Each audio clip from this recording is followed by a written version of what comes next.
morning guys, meron tayong na-print dito Ito, tawag nito excess passenger, tatlo sakay nila. Wala tong lisensya. Tangka pa pang tatakas.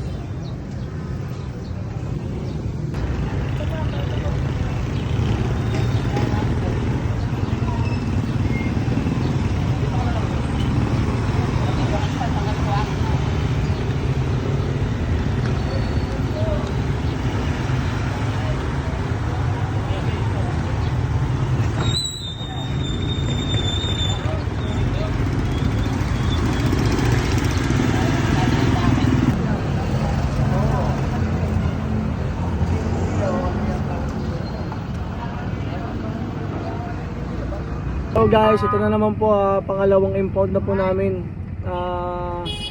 Ganoon pa rin po ang case, negative pa rin po sa lisensya, tatlo ang sakay no.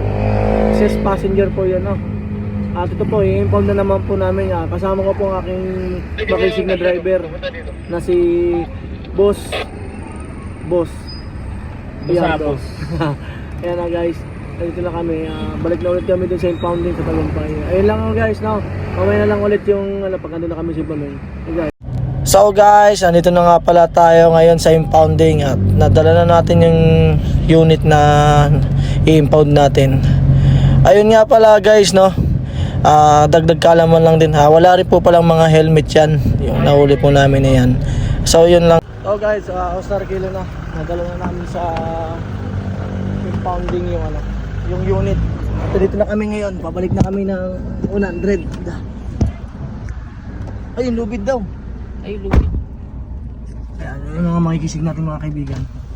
Doon na lang sir, sa likod. Sa likod ba? Salamat po. Salamat sir. Sige. Dito na po kami. Paalis na kami. Balik na ulit kami sa AR namin. Thank you guys. Salamat sa panonood sa aming video. God bless. At sa aking driver na makisig. Na kami.